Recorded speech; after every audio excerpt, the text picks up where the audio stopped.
ఆలస్యం అమృతం విషమన్నారు పెద్దలు. కాస్త ఆలస్యం చేసి పథకాలన్నీ అమలు చేసి స్థానిక ఎన్నికలు పెట్టి దున్నేయాలనుకున్న కాంగ్రెస్ పార్టీకి గడ్డు పరిస్థితులు ఎదురవుతున్నాయి. ఇప్పుడు తెలంగాణ ప్రభుత్వం స్థానిక సంస్థల ఎన్నికలను పూర్తిగా మర్చిపోయినట్లుగా కనిపిస్తోంది.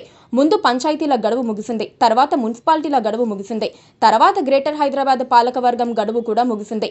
ఇప్పటికీ స్థానిక ఎన్నికలపై పెద్దగా ప్రభుత్వం దృష్టి కేంద్రీకరించడం లేదు. గెలుపు ఉత్సాహం ఉన్నప్పుడే 6 నెలల్లోనే స్థానిక ఎన్నికలు పూర్తి చేయాలన్నంత హడావిడి పడ్డారు. కానీ రాను రాను చల్లబడ్డారు. ఇప్పుడు ఎన్నికలు నిర్వహిస్తారా లేదా అన్నది సస్పెన్స్ గా మారింది. కాంగ్రెస్ పార్టీ అసెంబ్లీ ఎన్నికల్లో విజయం సాధించిన తర్వాత ఇతర పార్టీల లోకల్ క్యాడర్ అంతా వచ్చి పార్టీలో చేరారు.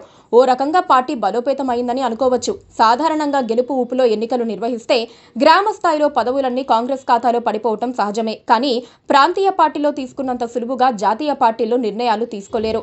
ఫలితంగా స్థానిక ఎన్నికల ప్రక్రియ ఓ అడుగు ముందుకు 10 అడుగులు వెనక్కి అంటూ సాగుతూ ఉంది.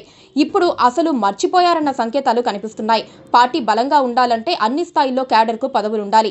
ఇలాంటి పదవులు కేవలం నామినేటెడ్ పోస్టుల వల్ల సాధ్యం కాదు. పూర్తి స్థాయిలో స్థానిక ఎన్నికలు నిర్వహిస్తే ఎంపీటీసీ స్థాయి నుంచి గ్రేటర్ మేయర్ వరకు పార్టీ నేతలకు ప్రజాస్వామ్యబద్ధమైన పవర్ ఉన్న పదవులు వస్తాయి. అప్పుడే వారిలో ఉత్సాహం ఉంటుంది. ఈ విషయాన్ని అంచనా వేసిన పార్టీ హైకమాండ్ ఏం ఆలోచిస్తుందో కానీ స్థానిక ఎన్నికలకు ఇప్పటి వరకు గ్రీన్ సిగ్నల్ ఇవ్వలేదు. రేవంత్ రెడ్డి స్థానిక ఎన్నికలను సీరియస్ గా తీసుకుంటే గతంలో బీఆర్ఎస్ సాధించినట్లుగా కాంగ్రెస్ పార్టీకి ఏకపక్ష ఫలితాలు వస్తాయి.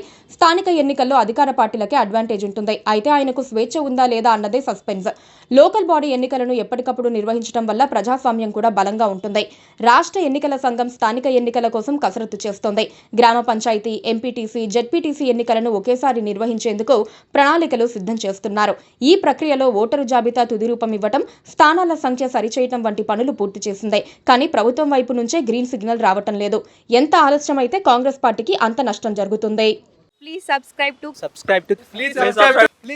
to KTV Telugu. KTV Telugu. KTV Telugu